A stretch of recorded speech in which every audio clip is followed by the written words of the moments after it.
Trajimos una Biblia, hermanos, la tomamos con la mano derecha si es posible y la ponemos en alto y decimos: la palabra de Dios contenida en este libro es la verdad que acepto creer, es la enseñanza que me comprometo a seguir y es la esperanza que me atrevo a confesar. Nada me impide recibirla, nadie me evitará que la haga parte de mi vida y por ningún motivo dejaré de proclamarla. Estoy aquí para leerla, oírla y vivirla diariamente. Amén. Amén. La forma como adoramos en el culto nosotros, a eso se le llama liturgia. La forma como lo hacemos, el modelo como lo hacemos, no es el único. Otras iglesias lo hacen de otra manera. Algunas iglesias son muy activas, algunas iglesias cantan más o menos 2 horas y media y el sermón dura 15 minutos, algo así. No está funcionando esta cosa, hermanos, ahí les encargo. Pero hay diferentes modelos. En algunas congregaciones son más quietos, son serios, tocan un órgano y cantan himnos antiguos. De hecho, a través de la historia ha habido diferentes modelos de liturgia, de adoración. El que usamos nosotros no es el único. Si usted piensa que así debe ser, que es la forma ordenada, dada y ordenada por Dios para hacerlo, no. Por ejemplo, en Isaías, capítulo 6, encontramos que hubo un culto en el que nomás estaba Isaías. Y no hubo un sermón así de un predicador, no hubo alabanzas. Él vio a Dios, los querubines cantaban. Fue una experiencia espiritual, no muy lejana a lo que hacemos nosotros. De hecho, en el mundo evangélico hay iglesias que se llaman contemplativas o iglesias que tienen cultos contemplativos. En alguna ocasión, cuando fui alumno del seminario, tuvimos una experiencia así para aprender de la adoración. Y fuimos, nos sentamos, había unos programas en la banca que decía cosas que teníamos que hacer, ore, y luego al frente decía oración. Y luego decía, no cante, solo medita en este canto. Y había una letra, había una música y una letra saliendo ahí en la pantalla. Nadie cantaba, no se oía la voz del canto, pero tú ibas leyendo la letra y como me sabía el canto, me sabía el himno, lo iba repitiendo en mi mente, el canto. Y luego apareció un sermón escrito con algunas enseñanzas e ideas. Oiga, yo lloré en ese culto. Dios me habló. Fue silencio, todo una hora quieta, dicen algunos, en silencio. Yo disfruté mucho ese culto contemplativo, un modelo diferente. La razón es muy sencilla, ahí estaba Cristo y estaba yo y todos los demás también, pues, pero yo estaba en comunión con Cristo, hablé con Él, como decía, ora a Cristo, confiésale tus pecados y cosas, decía la dirección, el que hizo el programa, nos decía qué hacer en ese momento, yo iba haciendo eso muy dócilmente y Dios me habló, salí edificado. Lo triste fue que un compañero mío, cuando salimos, ya ven que soy del Club de los Llorones, yo todavía limpiándome las lágrimas, platicamos entre nosotros y dijimos, ¿qué te pareció? Y él dijo, pues a mí como que me hizo falta algo. A mí como que me hizo falta algo. Ese es el punto del sermón de hoy. Solo Cristo. Este sola de la Reforma, este pilar de la fe cristiana, dice solo Cristo. Es Él. Y estoy seguro que todos los evangélicos del mundo, todos sin excepción, aceptamos este sola de la Reforma. Estoy seguro que si se lo digo a cualquier pastor, cualquier iglesia, oye, ¿creen ustedes en ese solo Cristo? Claro, por supuesto, por supuesto. Y este es el meollo de nuestra campaña. Déjeme decirlo una vez más. Tenemos 2 riesgos, 2 situaciones. Estamos aprendiendo cosas que se supone que ya sabemos. Si alguna de las cosas que abordamos en los devocionales y en los sermones es algo absolutamente novedoso, 100% novedoso, entonces deberían despedirme de la iglesia porque entonces no he enseñado la verdad durante 21 años. Pero si usted nota que alguna cosa que se dice en esta campaña, dice, el pastor no lo ha dicho eso ya, qué bueno, felicíteme. O no me felicite, nomás sepa que entonces no voy tan mal. Soy guarín, pero me fijo, dicen por ahí. Porque sí he enseñado eso, porque es lo fundamental. Corremos el riesgo de decir, ya me lo sé. Qué bueno que lo reforcemos y ya lo sabemos. Pero cuidado, porque de repente creemos que lo sabemos y no es verdad. Llevamos varios solas hasta ahora. Solo la Escritura. Discúlpeme, pero hay comunidades religiosas en donde uno va y el solo la Escritura no está por ningún lado. No, ahí no está la Biblia. Ahí están las declaraciones del apóstol, las declaraciones del profeta, las herejías que se avienta, el que tuvo una visión, que no sé qué, y sale con herejías que no están en la Biblia, que contradicen la Biblia. Entonces, el solo de la Escritura no aparece por ahí. Hay cultos o conciertos, sí, gracias. Hay cultos o conciertos en donde el solo a Dios la gloria, todavía no lo estudiamos, pero uno de los solas dice solo a Dios la gloria, en donde solo a Dios la gloria no está por ningún lado, no, ahí se glorifica al cantante, al grupo, a la alabanza misma, a la canción de moda, pero no a Dios. Cuando el sola dice solo a Dios la gloria. Y hay lugares en donde sola gracia y sola fe, tampoco, se le añaden otras cosas. Pues el sola de hoy que nos corresponde estudiar es solo Cristo. Así es que, por favor, no concluyamos que, ya lo sé, todo el mundo lo sabe, es un fundamental. No, abramos nuestro corazón porque pudiera ser que de repente en nuestra práctica o de repente en nuestra experiencia religiosa negamos el solo Cristo. Ahora, si usted y yo no estamos de acuerdo en cuanto a la segunda venida de Cristo, hay sobre ese tema, hay los milenaristas y los amileniaristas, los que creen en el milenio y los que no creen en el milenio. Y de los milenaristas hay premilenaristas y postmilenaristas, que tiene que ver con si el milenio es antes o después de la gran tribulación. Y algunos ni creemos en la gran tribulación tal como creen algunos. Entonces, si no estamos de acuerdo en eso, no hay tanto problema. No hay tanto problema. Si no estamos de acuerdo en cómo celebramos la Santa Cena, si abierta, cerrada, ultraabierta, ultracerrada, y usted dice, ni sé qué son esas cosas. Qué bueno que ni sabe, porque quiere decir que no tenemos conflicto con eso aquí en Oreb. Pero si creemos diferente con respecto a eso, no hay tanto problema. Si alguno dice, no, es que con órgano y piano, y otros le echan ganas a la guitarra, y algunos, como en mi rancho, con tololoche y con acordeón, y en lugar de decir aleluya gritamos ajúa, es otro modelo, no hay tanto problema. Nadie se va al infierno porque toca el tololoche, ¿están de acuerdo conmigo en eso? Ni nadie se va al cielo más selecto, al cielo VIP, porque toca órgano. O sea, si acaso son salvos, los dos se van a ir al cielo, al mismo cielo, y ahí van a estar el que tocaba el güiro. ¿Saben cuál es el güiro? Ese de riaca, chaca, que con una botella de Fanta se podía hacer un buen güiro.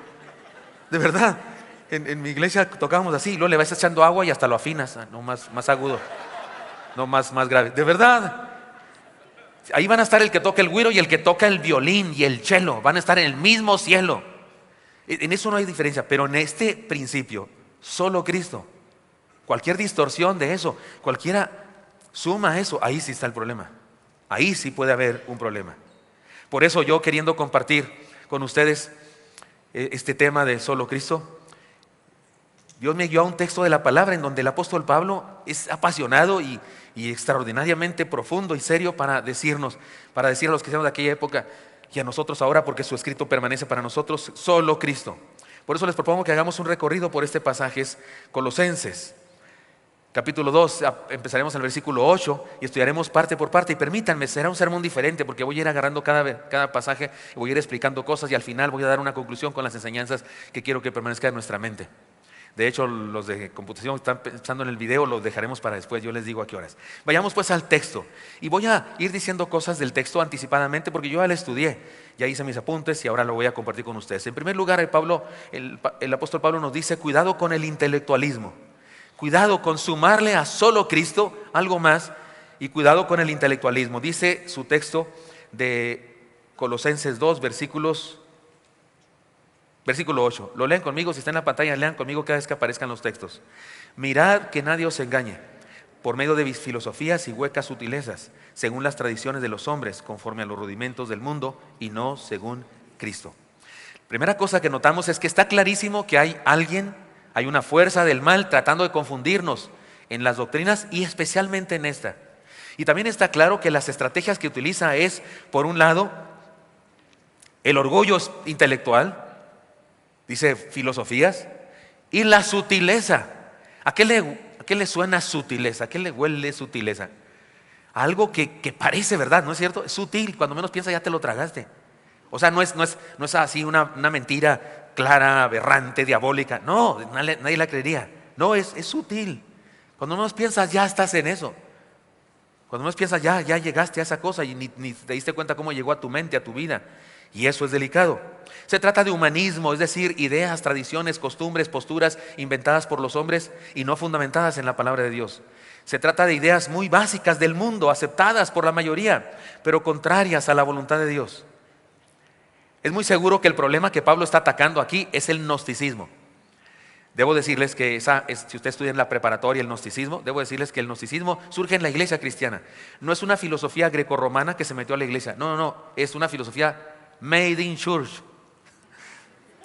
creada en la iglesia. Esta herejía surgió en la iglesia. Surgió porque se convirtieron algunas personas del mundo grecorromano que tenían un pensamiento platónico y se hicieron cristianos y trataron de explicar la fe cristiana revuelta con el platonismo. Y se aventaron cosas como ellos decían, porque así decía Platón, que lo espiritual, el logos de Dios, no se puede juntar con la materia, no se puede, son dos cosas distintas, no se unen. Por eso había una corriente que decía que Cristo no era Dios, era humano, que algo de Dios se le puso cuando en su bautismo y se le salió cuando la crucifixión. Pero otros decían, no, si era Dios, no era humano, solo era Dios. Unos decían que era humano y no era Dios, así dije al principio. Y los otros decían que sí era Dios, pero no era humano. Los que decían esto, incluso hay un evangelio gnóstico, que supuestamente es de Santiago, que no es cierto, pero así dicen, que dice que cuando caminaba por la playa no dejaba huella Jesús. ¿Por qué? Porque no era hombre. Porque ellos no pensaban que lo divino se pudiera juntar con lo humano. Y entonces decían, como así es, el cuerpo es malo, malo, malo, pues ni modo, dale rienda suelta, no hay remedio de todas maneras. Y se portaban bien mal, como el mundo greco-romano, que eran así bien paganos, bien inmorales. Y otros decían, no, hay que someterlo. Y se flagelaban y se lastimaban, como algunos también lo siguen haciendo todavía el día de hoy, porque decían, es malo y hay que someterlo. Pero se unían en lo siguiente, se creían la gran cosa, se creían muy sabios, se creían que tenían un conocimiento superior que los demás cristianos ignorantes no tenían y que ellos eran poseedores. Por eso se llama gnosticismo, de gnosis, con G al principio, gnosis, que quiere decir conocimiento. Por eso se llama así su filosofía, su herejía, gnosticismo, porque le echaban mucha crema a conocer cosas profundas y se decía que hablaban con ángeles, que ángeles le revelaban cosas y no sé qué. Y eso surge en la iglesia. No solo Pablo lo contradijo, también Juan, el apóstol Juan, en su evangelio mismo y en sus cartas, pero en su evangelio, recién comienza su evangelio. Es más, ¿no ha notado que Juan, capítulo 1, versículo 1, se pone con lenguaje muy platónico, muy filosófico? Lean conmigo, está en la pantalla. Juan 1:1, ¿cómo dice? En el principio era el verbo, y el verbo era con Dios, y el verbo era Dios. Logos, en el principio era el logos. Platón hablaba de eso, del logos, de Dios. Y Juan se pone a tono con ellos. En el principio era el verbo, el logos, y el logos era Dios, y el logos era Dios. Está hablando de Cristo, pero luego capítulo 1 todavía, versículo 14, tómala. Una patada de mula contra el gnosticismo. Lean conmigo el versículo 14. Y aquel verbo fue hecho carne, y aquel verbo se encarnó. Eso fue una cachetada ranchera para el gnosticismo. Ellos no lo podrían creer. Y luego Juan le añade para darle autoridad. No solo dice, y aquel verbo fue hecho carne, sino que dice, y habitó entre nosotros, y vimos su gloria, como el unigénito del Padre. Es como si Juan dijera, ¿cómo que no? ¿Cómo que Dios nos hizo carne? Yo lo conocí, me acosté en su regazo. ¿Se acuerdan que Juan hacía eso? Porque era su discípulo amado. ¿Cómo de que yo lo constaté? Me encanta el testimonio de Juan. Los gnósticos tenían entonces un orgullo intelectual. Se creían que sabían cosas secretas que los demás cristianos no sabían. Y ¿cómo dieron lata? Es una de las primeras herejías del cristianismo. Fíjese, acaba de nacer el cristianismo. Estamos hablando del primer siglo y ya hay un problema de estos. Y por eso Pablo está combatiendo contra ellos. En resumen, el gnosticismo añadía a Cristo el conocimiento, las experiencias sobrenaturales con los ángeles, un encuentro especial, profundo con Dios. O sea, Cristo no era suficiente según ellos. No, había que conocer, había que estudiar, había que irse a internar y estudiar cosas secretas y buscar revelaciones y hablar con los ángeles y no sé qué. Y cuidado, porque el día de hoy está de moda lo de los ángeles. ¿Ha notado usted eso? Eso está de moda. Es más, está lleno de ángeles las tiendas de adornos de ángeles. Y algunas personas dicen que hasta puedes conocer a tu angelito de la guarda. Dulce compañía, no me desamparen ni noche ni de día. Perdón, no me pude detener, era la oración de niño, ¿no? Y se me fue. Y hay personas que dicen que puedes conocer a tu ángel de la guardia y platicar con él. Cuidado, porque ángel es un mensajero. Y mensajero quiere decir que alguien te lo manda. Y si no te lo manda, no hay con quien hablar. Y si andas buscando a alguien con quien hablar, ¿qué crees? Si vas a hablar con un ángel, pero de los caídos. ¿Estoy hablando claro? Lo estoy diciendo en serio. No es así como broma, no, estoy hablando en serio. Cuidado, porque sí, los ángeles, los caídos, es decir, los demonios, se aprovechan de esta moda de los ángeles para hacer de las suyas. Pero estos eran de esos. La respuesta de Pablo es contundente. Lean conmigo cómo le responde él. Dice, porque en él, y se refiere a Cristo, porque en él habita corporalmente toda la plenitud de la deidad. Y vosotros estáis completos en él, que es la cabeza de todo principado y potestad. O sea, ¿qué hablan? No necesitamos nada más que a Cristo. Él es todo. Y en él habita, y luego añade, corporalmente. Toda la plenitud todo Dios está en Cristo. Él es Dios mismo. ¿De qué estás hablando? No necesitamos nada más que Él, no le añadas nada, que si conocimiento, que si revelación, es solo Él. En Él está la salvación. Por eso aquel amigo me frustró. Nunca había pensado en eso que me dijo aquella ocasión. Hasta ahora que estudié la palabra y estoy estudiando esto, me acordé de esa experiencia con el amigo y me acordé de esa frase. Y ahora que lo pienso, qué frustrante. Salimos edificados porque estuvimos con Cristo, porque ahí estaba Cristo en ese culto contemplativo. Y cuando le digo, que todos platicando, ¿qué pareció? Y él dijo, a mí me hizo falta algo. ¿Qué te hizo falta? ¿Qué tienes que añadirle a Cristo? A estar en comunión con Cristo, a leer su palabra de Cristo, a alabarle con tu mente, porque no cantamos con voz audible, a alabarle repitiendo en nuestra mente el canto ese. ¿Qué te hace falta? ¿Qué necesitas más? Yo creo que sí hay gente que necesita, no sé, escándalo, necesita bailar, necesita que lo tumben, necesita que le digan no sé qué cosa, necesita que le saquen demonios o yo qué sé, porque hay gente que sí busca esas cosas, le añade a Cristo otra cosa, o conocimiento, o profundidad, orgullo intelectual. No necesitamos ni ángeles, ni viajes astrales, ni experiencias estáticas de éxtasis me refiero, porque el conocimiento más pleno de Dios es Cristo. Cristo es la máxima revelación de Dios. No podemos conocer a Dios tanto como cuando conocemos a Cristo. Es más, cuando Felipe le dijo al Señor, muéstranos al Padre y nos basta. ¿Se acuerdan que le dijo Jesús? Tanto tiempo hace que estoy con vosotros y no me has conocido, Felipe. El que me ha visto a mí, ¿qué dijo el Señor? Ha visto al Padre. No necesitamos sabiondez. No necesitamos nada más que a Cristo, solamente Cristo. Ahora me estoy explicando cuando digo que sola de la fe nuestra, solo Cristo, aunque lo podemos declarar y decir, claro, es obvio, me está siguiendo para comprender que es delicado porque de repente no es verdad en la vida de algunas personas, pero todavía no acabo, ahí le voy. Cuidado con el legalismo, es otra de las herejías del cristianismo recién nacido. Y de esto Pablo habló más que incluso del gnosticismo. Cuidado con el legalismo.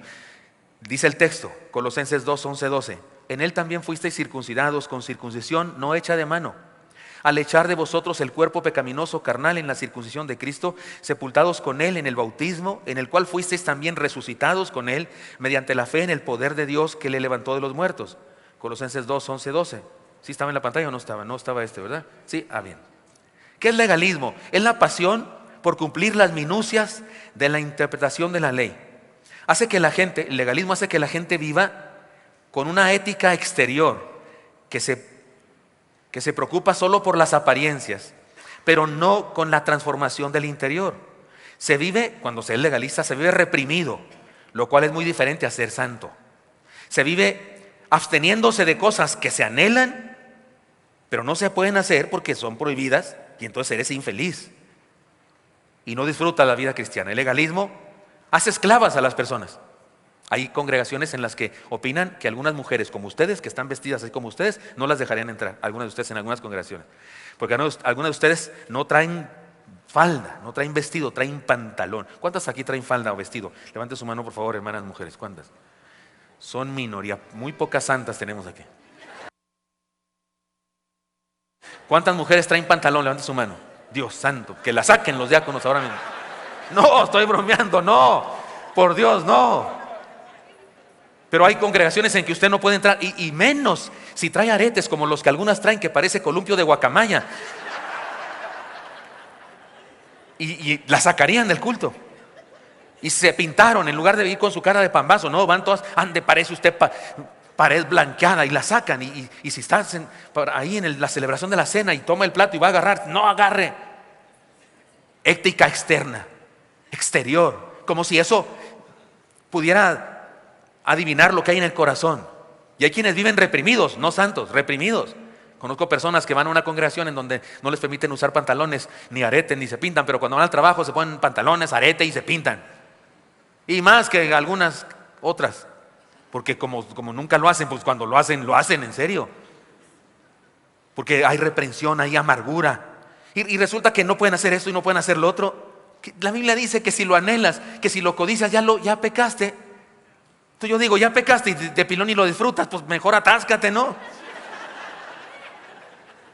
O mejor aún, miren la respuesta del apóstol. Porque el apóstol da respuesta a esto. Él dice en este asunto del legalismo. El legalismo pretende añadir a la fe rituales, reglas, minucias de la ley. La respuesta de Pablo es que Dios nos ha circuncidado el corazón, no el cuerpo. Y nos ha sepultado, sumergido, revestido en Cristo. Y el poder que levantó a Cristo de los muertos ese mismo poder se efectúa en nosotros para transformarnos, para hacernos diferentes. Así que la santidad no es que yo tenga una lista de prohibiciones y me la paso todo el día. A ver, tengo ganas de chismear acerca de que José José falleció. ¿Ya lo saben? ¿Lo saben? ¿Lo escucharon? ¿Supieron? Que José José. Entonces dan ganas de hablar, y que si era cristiano, que si no era cristiano. Aparentemente había entregado su vida a Jesucristo. Tiene una hija que es cristiana muy linda, ha venido a cantar a nuestra iglesia. Y chismeamos y hablamos de eso. Pero la lista dice no chismear. ¿Para qué pusieron esto, hombre? No puedo chismear tan a gusto que es chismear. Y entonces vivo sometido a reglas. A no hagas, así hagas, a no. Y luego ya me perdí dónde voy por andar usando mi hoja esta. Aquí voy. Y eso no es santidad. Eso es infelicidad.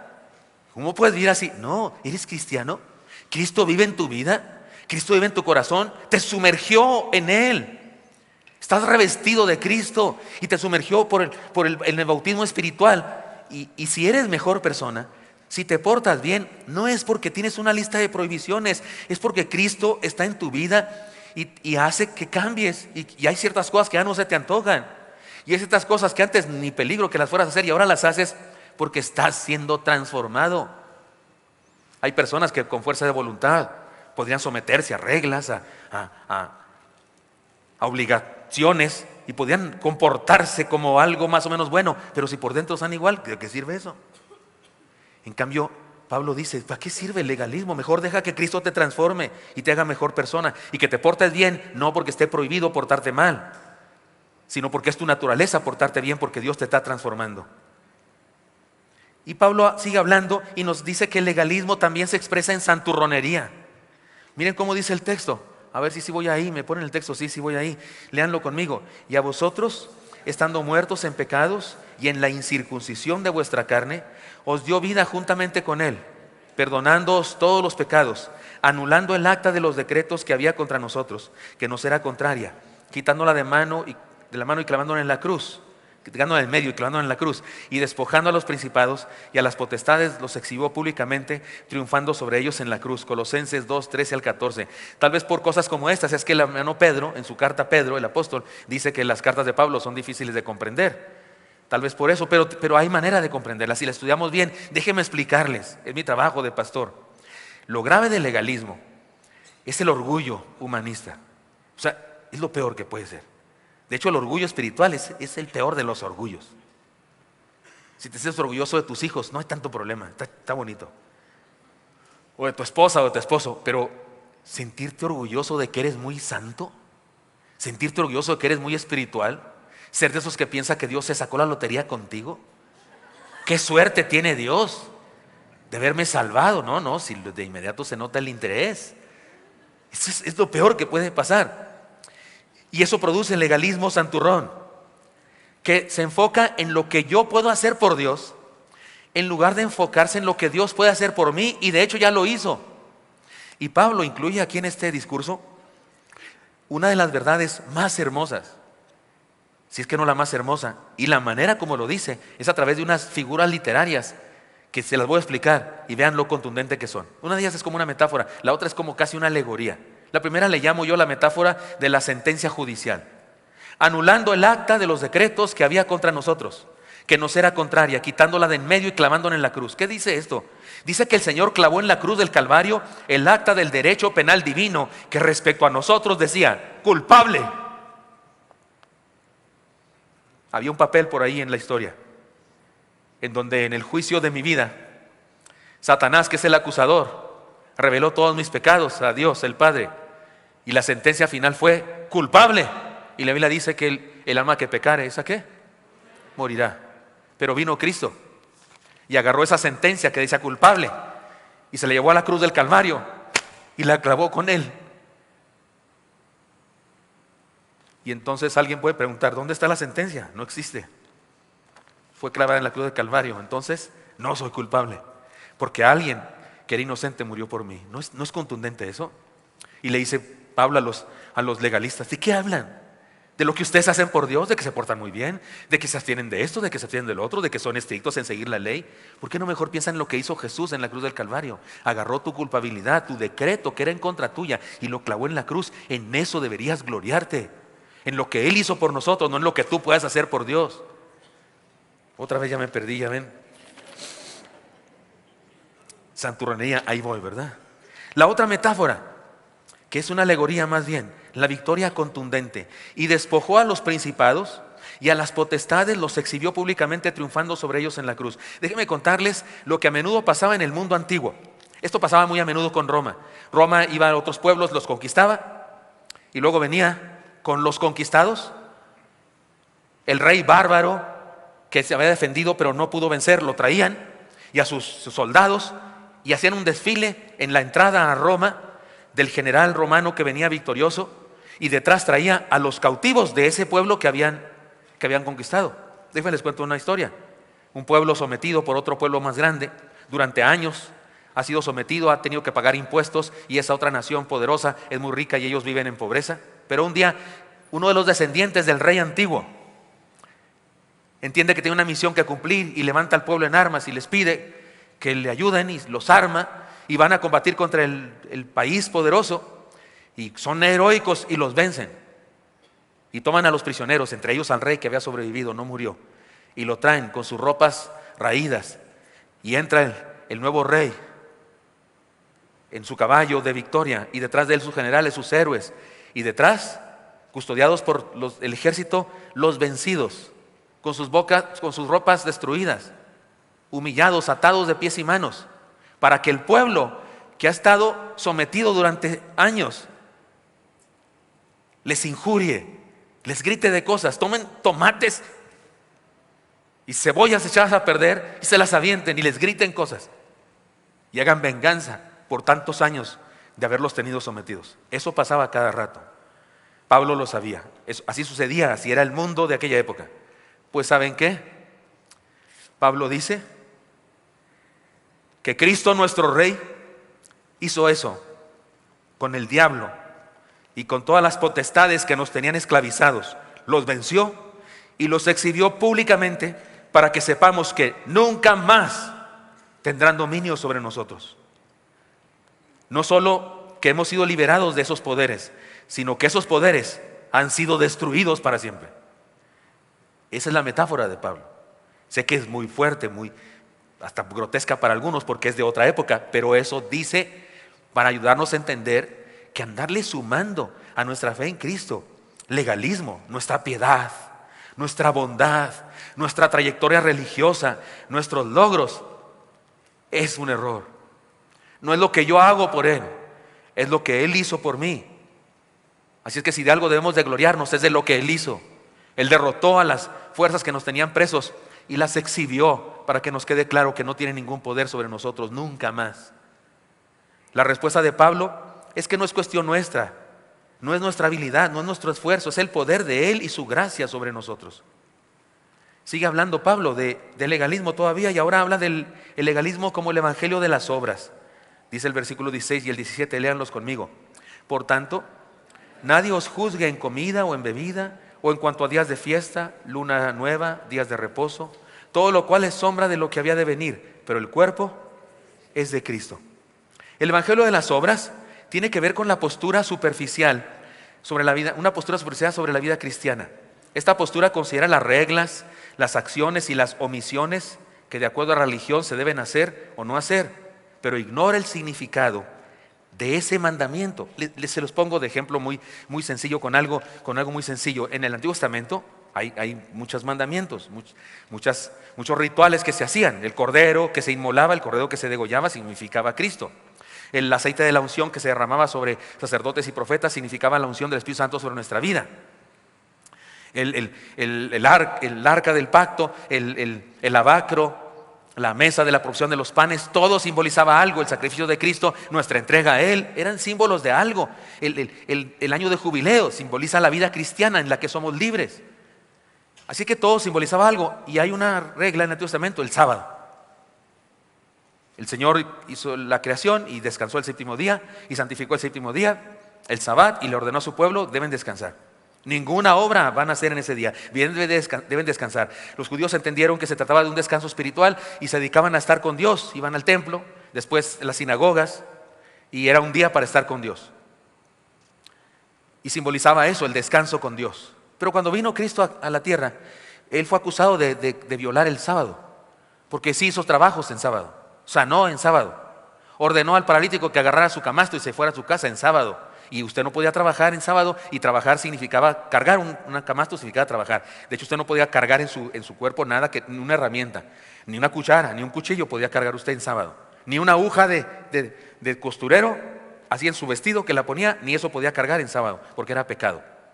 Y le acusaron a Cristo de violar el sábado, porque no entendieron que, dice Pablo, que eso era sombra de lo que había de venir. Sombra. ¿Ven ustedes una sombra ahí atrás? Yo sí la veo, por ustedes no, ¿verdad?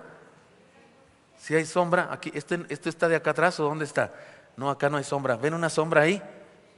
Bueno, más o menos, pero me entienden. ¿Sí saben lo que es una sombra? Acá se ve la sombra, ahí está. Yo, si pierdo mi sombra, no importa con que no pierda mi mano, ¿verdad?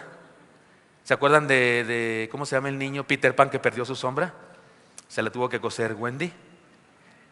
La sombra no es nada, es solamente evidencia de un cuerpo, evidencia de algo. Pablo dice, todo eso era sombra, pero el cuerpo es Cristo. Y ellos siguen con la sombra en lugar de solo Cristo. Por ejemplo, algunos se esfuerzan en guardar el sábado. No, es que el sábado. Y algunos no sé dónde sacaron y dicen que el sábado ya cambió al domingo. No hay ningún texto en la Biblia que diga que ahora el domingo es el día santo y que ya no es el sábado, que ahora es el domingo. Ciertamente los cristianos aparentemente comenzó a significar para ellos algo el domingo, porque un domingo resucitó el Señor y se reunían en domingos, tal vez sí. Pero no parece que en la Biblia haya dicho Dios, ya no es el sábado, ahora es el domingo. O los judíos que guarden el sábado y ustedes guarden el domingo. No hay tal cosa. Pero hay gente que se esfuerza por guardar el sábado. Se esfuerza. Trabaja el viernes apuradamente para hacer comida y todo, porque el sábado no se puede hacer comida. Se esfuerza para guardar el sábado. ¿Saben qué? Violan el sábado. ¿Por qué? Porque el sábado significa que debes descansar en Dios y estás todo afanado, esforzándote para agradar a Dios. ¿No estás violando lo que significa el sábado? ¿Estoy hablando claro? Porque lo que significa es que descansas en Dios, que no luchas por salvarte. No, experimentas la salvación que Él ya trajo para nosotros y descanso en Él. Por eso, ¿sabe cuándo es sábado para mí? ¿Sabe cuándo es sábado? Hoy. Dice, no, pastor, fue ayer. No, hoy. Y mañana, que el lunes, día sagrado para mí, el sabbat espiritual. Alguien me dijo, es que ustedes no guardan el sábado. ¿Cómo que no guardan el sábado? Hasta lo guardo más que usted. ¿Por qué? Yo lo guardo todos los días. Todos los días, sí, todos los días descanso en Dios. Y usted no, usted anda todo afanado, el viernes preparándose, todo afanado, todo cansado. Porque se afana, usted está violando el sábado. Está violando lo que significa el sábado. Porque el sábado significa descanso en Dios. Y tú te la pasas todo afanoso. Hay algunos que hasta dicen, no, el sábado no salva, pero sí condena. Ah, caray. O sea que no te salvas guardándolo, pero sí te condenas si no lo guardas. ¿Cómo la ve? Así dicen algunos. Están violando el precepto. Pablo dice, no se trata de eso. El evangelio de las obras trata de añadirle a Cristo dietas basadas en procesos religiosos, obligatoriedad de cumplir con celebraciones religiosas, pasión por realizar rituales religiosos, ceñimiento a tradiciones. ¿Sí voy ahí? Espero que sí. La respuesta de Pablo es que la ley de Dios tiene el propósito de llevarnos a Cristo. Y si nos lleva a Cristo, ya la hicimos. Ese es el punto. Así que no vivimos como reprimidos, sino como libres. No vivimos como títeres de la ley, sino como renovados. Nuestra ética es simple. Nuestra ética es simple.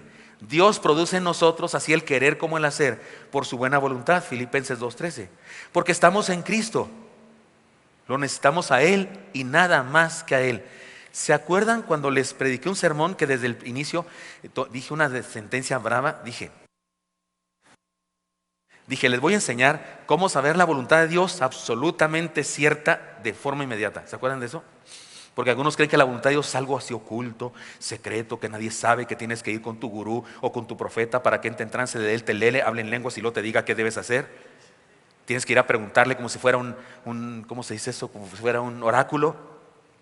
Piensan que es muy difícil. ¿Por qué va a ser difícil la voluntad de Dios? ¿Acaso Dios es un espíritu chocarrero al que le dices, si estás aquí, toca la mesa 3 veces? Tum, tum, tum. Si está. Dios no es un espíritu chocarrero. de las medium. Él te puede hablar. La Biblia es justamente el testimonio de que Dios le habló a personas. ¿Por qué debe ser difícil? Y yo les dije, les voy a decir cómo saber la voluntad de Dios de inmediato. ¿Se acuerdan de eso? No, los veo con cara de Juan. No, pastor, me la perdí, ¿me la puede repetir? Un día de estos predico otra vez ese sermón, pero se los digo así en resumen fácilmente. La Biblia dice en un salmo: deleítate a sí mismo en Jehová y Él te concederá las peticiones de tu corazón. Tómala. Oiga, ¿qué está haciendo Dios? Se está comprometiendo demasiado. Me está diciendo que Él me va a conceder mis peticiones todas. No sabe lo que está haciendo Dios al darme a mí eso. Si me dice: Gilberto, yo concederé todas tus peticiones. Señor, ¿de veras? Porque tengo algunas que a lo mejor no son tan buenas. A lo mejor te estoy pidiendo: Señor, o te lo llevas o te lo mando. Señor, acelérale el proceso de la santificación, por favor. Digo, por decir alguna cosa, no voy a hacer que estén pensando en otra cosa que estoy deseando, pero Él dice que me concederá todas las peticiones de mi corazón. Pero antes de decir eso dijo: deleítate a sí mismo en Jehová. Entonces lo que dice el texto es que si yo amo a Dios, me deleito en Él, si vivo en Él, en su Hijo Jesucristo, solo Cristo, entonces es voluntad de Dios lo que se me antoje, porque Él pone en mí así el querer como el hacer por su buena. Claro, si ando chacoteando en el mundo, si ando de perverso, de perdido, de no sé qué, no, pues se me antojan un chorro de cosas que no son la voluntad de Dios. Pero no me estoy deleitando en Dios, me estoy deleitando en el antro, me estoy deleitando en la mentira, me estoy deleitando en la obscenidad, me estoy deleitando en eso. Si me deleito en eso, entonces lo que se me antoja seguramente es de la carne y es perverso. Pero si me deleito en Dios, está fácil saber la voluntad de Dios, está fácil. ¿Qué es la voluntad de Dios? Lo que se te antoje. Porque si te deleitas en Dios, se te va a antojar pura cosa buena. Entonces, Pablo dice eso. ¿De qué hablan? Es solo Cristo. Y no tiene que ver con que dietas y no sé qué. ¿Sabe que hay personas que se sienten gigantes en la fe porque no toman café del Starbucks? Sí, le digo por qué. ¿No ha visto el símbolo de Starbucks? Es una diosa de no sé dónde. Yo ni sabía, yo pensaba que era una sirena. Pero alguien investigó y dijo: no, es una diosa de no sé dónde, por eso yo jamás tomaré café de este. Oh, alabado sea. Antes o después de tomar café Starbucks, ¿eres el mismo pecador o el mismo santo? Tomarlo o no tomarlo no te hace ni más santo ni más pecador. Hay gente que no se compra carros Dodge porque tienen un carnero en el frente. Y hay gente que no usa pasta de dientes no sé cuál porque tiene una luna y unas estrellas y es adoración a los astros. Y hay gente que no se tapa con la cobija de San Marcos porque tiene el calendario azteca pintado. Me regalaron unas cobijas del calendario azteca, pastor. ¿Y qué hizo, hermana? La quemé. ¿Qué? La estaba buscando yo, es la única que me falta. Ya tengo la del lobo, la del tigre. Me faltaba la del calendario. Y usted la quema. Espera, me dije: si no tomas café Starbucks, amén, no tomes. Y si no compras carros de esos, no compres. Y si no tienes una cobija del canal Azteca, amén, no lo hagas. Te produce cuestiones de conciencia. Está bien, debes actuar conforme a eso y no lo hagas. Pero no me vengas con que eres muy espiritual por eso. No me vengas con que los demás que sí usan eso son unos carnales porque lo hicieron. No me vengas con eso, porque entonces estás sumando a Cristo tu abstención, tu legalismo. Y discúlpame, pero solo Cristo. No le sumes nada más. Si lo haces así porque es tu conciencia, adelante. Que no comes tacos de moronga, adelante. Si te sirven un plato, pues pásamelo, yo sí me los echo. Nomás con salsa, por favor.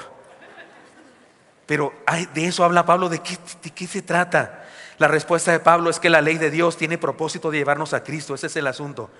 Así que si estamos en Cristo no necesitamos nada más. Pero además Pablo habla del misticismo.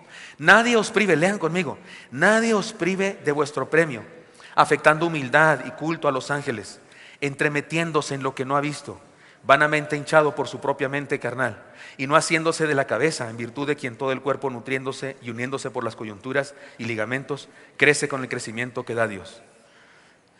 Déjenme, se lo leo en otra versión. No dejen que les priven de esta realidad ninguno de esos que se ufanan en fingir humildad y adoración de ángeles. Los tales hacen alarde de lo que no han visto y envanecidos por sus razonamientos humanos, y no están unidos a Cristo, la cabeza del cuerpo, pues Él mantiene todo el cuerpo unido con las articulaciones y los ligamentos, el cual va creciendo a medida que Dios lo nutre. Entre paréntesis, una persona que empieza a incurrir en estas cosas, como que hasta se separa de la iglesia, como que se cree cosido a mano, ¿sí? Bordado a mano, como que se cree la divina garza envuelta en papel celofán, entonces se siente como que es la última Coca-Cola del desierto. Y se empieza a apartar de la iglesia, y Pablo dice, señal de que algo está mal, porque Dios nos mantiene juntos.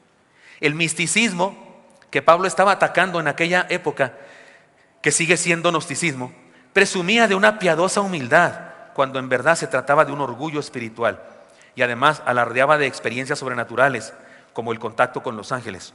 ¿No es cierto que hay gente que te ve así feo porque tú no hablas en lenguas? ¿No hablas en lenguas? Pues ¿no recibió el Espíritu Santo? ¿Cómo que no he recibido? Es más, Él me recibió a mí primero que nada. Y la Biblia dice que por un solo Espíritu fui bautizado en un cuerpo. Él me agarró del mundo y me sumergió en la iglesia. Claro, ¿quién crees que me convenció de pecado? ¿Quién crees que me convenció de que era pecador yo? No fue Ruth Eusebio, esa hermana que les digo que me hacía así, no fue ella, ni fue Abel Gómez que predicaba, ni fue Lupita, ni fue Luis Eusebio. No fueron ellos los que me convencieron, fue el Espíritu Santo. ¿Cómo dices que no recibí el Espíritu Santo? Fue el que me convenció de pecado, fue el que me convenció de que yo no valía nada y que estaba perdido. Y fue el que me motivó para pasar al frente, hacer una oración y entregarle mi vida a Jesucristo. Y ahora me sales con que porque no hablen lenguas, no recibió el Espíritu Santo. ¿De dónde sacas eso? Si la Biblia dice que solo Cristo, no le sumes experiencias. El misticismo hace eso, añade a Cristo experiencias de éxtasis, supuestamente sobrenaturales, enseñanzas ocultas y secretas, enseñanzas que se consiguen fuera de la iglesia en ocasiones. En este caso, la respuesta de Pablo es para nosotros, y nos dice que no nos dejemos, que no dejemos que nos quiten el gozo de ser cristianos con sus orgullosas y vacías ideas que ni ellos entienden. Así que cuidado con esto. Y por último, Pablo dice, cuidado con el moralismo o la santurronería. Lean conmigo el texto.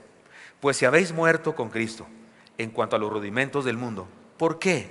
Como si vivieses en el mundo, os sometéis a preceptos tales como no manejes, ni gustes, ni aun toques, en conformidad a mandamientos y doctrinas de hombres, cosas que todas se destruyen con el uso.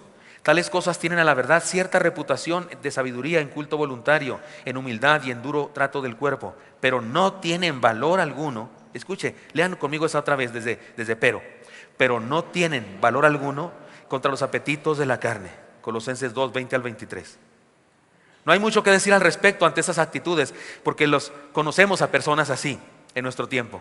Podemos decir que se trata de una postura que integra todo lo anterior, y se trata de un moralismo que añade a la fe en Cristo, le añade o pretende añadirle prohibiciones y mandatos, abstenciones basadas en la religiosidad, hábitos religiosos, sacrificios dolorosos. Voy a ayunar, es que tengo ayunando 3 días. ¿No fuiste a trabajar? No, sí fui a trabajar. ¿Y cómo que ayunas? No, pues sí, ayuno mientras voy a trabajar. Eso no es ayuno, eso es malpasarse. Ayuno no es causa, ayuno es resultado. Ayunar no es que dejas de comer para convencer a Dios de algo. No, eso es como ponerse nopales en la espalda para convencer a Dios de algo.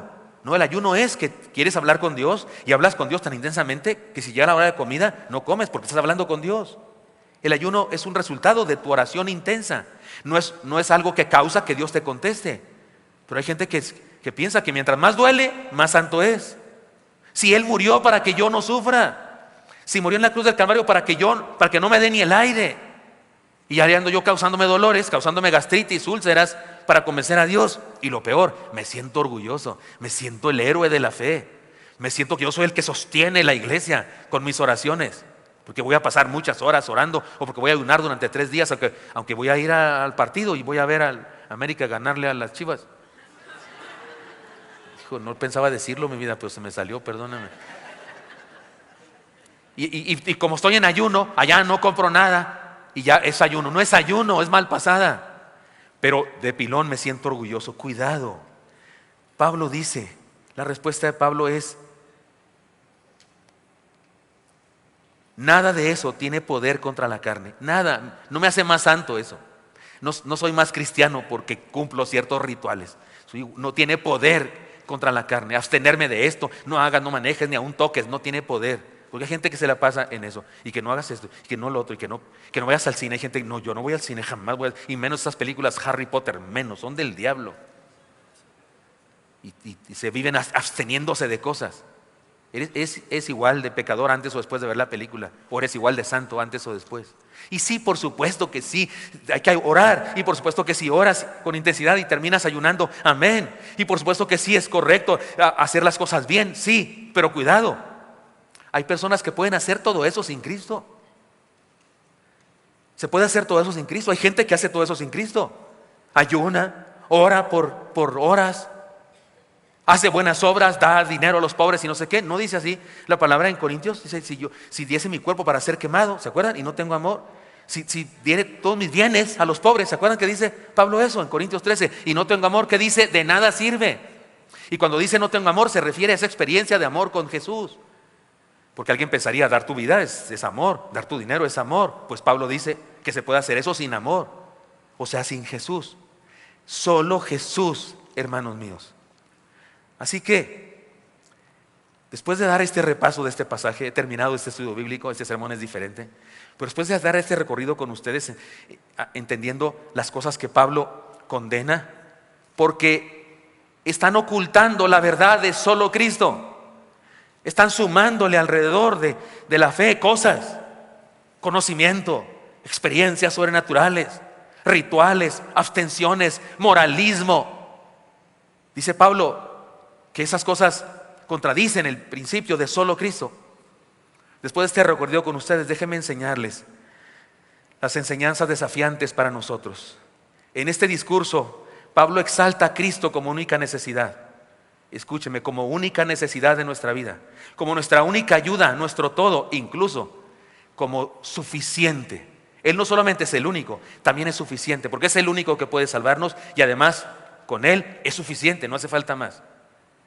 Antes de terminar, aquí es donde ve el video, ese que siempre ponemos al principio. En esta ocasión, aquí va este video. Veamos esto, escuchemos esto.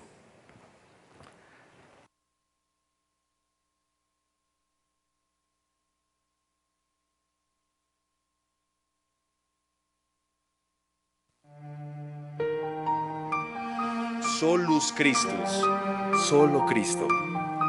La salvación se encuentra solo en Cristo, excluyendo así todo otro camino para llegar a Dios. Todos los solas que hemos estudiado antes tienen sentido por este solo Cristo. Solo la Escritura, porque es la palabra de Cristo. Solo por gracia, porque la gracia es posible por el sacrificio de Cristo. Solo por la fe, porque Cristo es el autor y el consumador de la fe.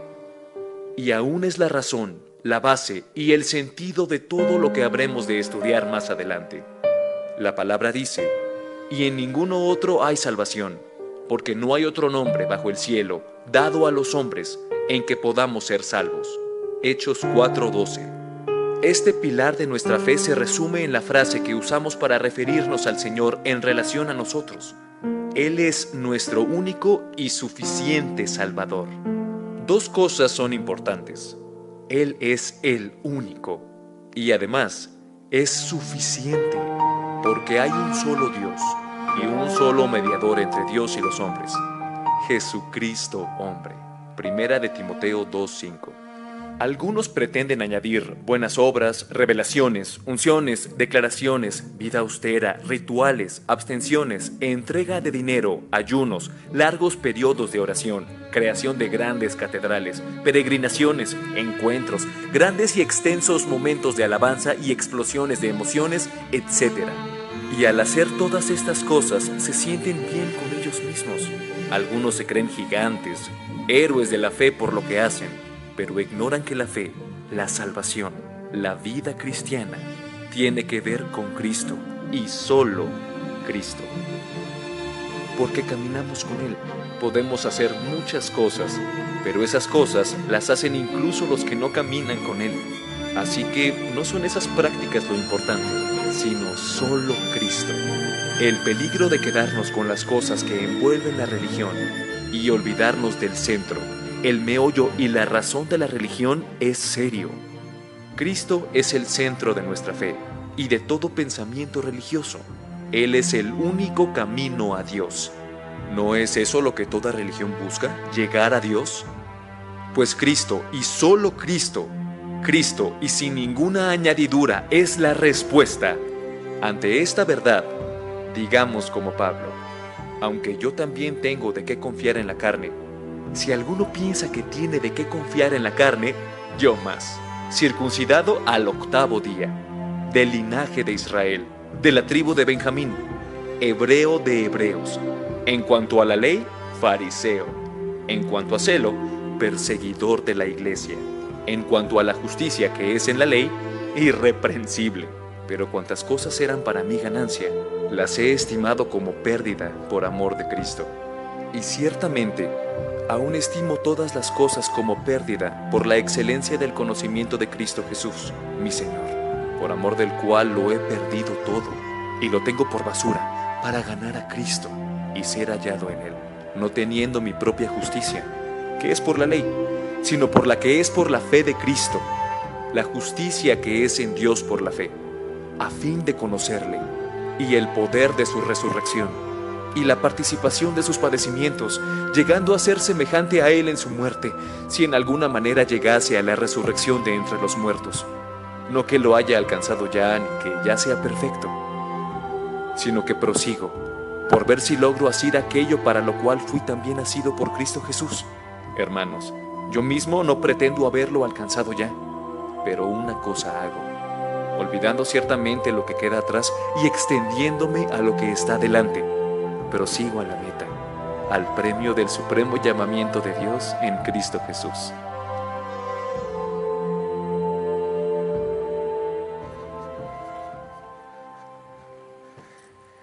Dos propuestas. Vivamos a Cristo y no pretendamos añadir a nuestra fe la religiosidad. No depende de nuestras buenas acciones, depende de Él solamente. Es bueno hacer cosas, portarnos bien, tener fe, por supuesto, orar intensamente hasta ayunar. Pero no perdamos de vista que no es eso lo que nos salva, es Cristo. De hecho, esas cosas son resultado de su salvación en nuestra vida. Vivamos a Cristo como sus discípulos. Vivamos a Cristo y no pretendamos añadir a nuestra fe experiencias.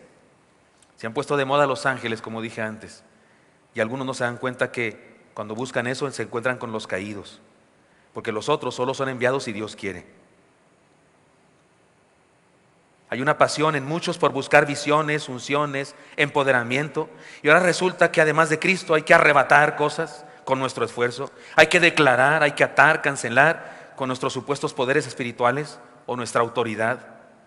No perdamos de vista que en algunas religiones contrarias a la palabra, algunas sectas surgieron de esto, surgieron de una visión. Mormones, testigos de Jehová, los del séptimo día, los G12, surgieron de una visión. Un individuo que dijo, Dios me habló, me dijo estas cosas, cosas que no están en este libro, cosas que por cierto no están en este libro. No puede ser Dios quien se los dijo. El apóstol Pablo mismo dijo, si alguien de nosotros, él dijo de sí mismo, si alguno de nosotros o un ángel del cielo viene y les dice otro evangelio que no es el evangelio de Cristo, ¿qué dijo Pablo? Sea anatema. Pablo dijo, no que haya otros, sino que hay algunos que os perturban y quieren pervertir el evangelio de Cristo. Mas si a uno de nosotros o un ángel del cielo os anunciare otro evangelio diferente del que hemos anunciado, sea anatema. Déjeme, en un intento de hacer claro esto, en un intento de que esto quede perfectamente bien señalado en nuestra vida, déjeme decir lo siguiente: vivamos a Cristo y no pretendamos añadir a nuestra fe humanismo. Este solo Cristo es un redescubrimiento de la Reforma que, insisto, da sentido a todo lo demás. Y se hace necesario porque en nuestro momento histórico, sí, hay algunas congregaciones en donde los solas que ustedes y yo hemos aprendido no están presentes.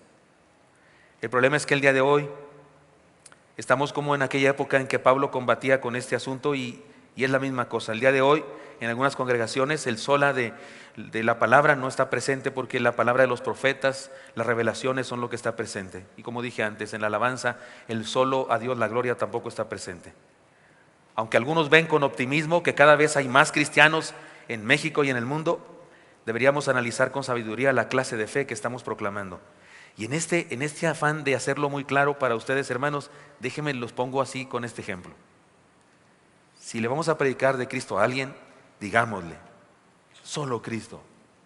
Compadre, amigo, vecino, solo Cristo. No le diga, por favor, no le diga, tienes que ir al templo. No le diga eso, por favor. No es cierto, no tiene que venir al templo para ser cristiano. No es cierto.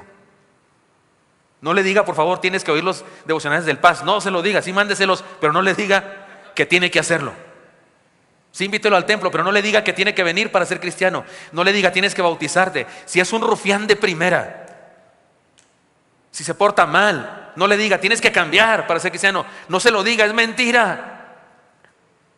Si analizamos la Biblia con sinceridad, no es cierto, no tiene que tratar bien a su esposa para ser cristiano. No es cierto.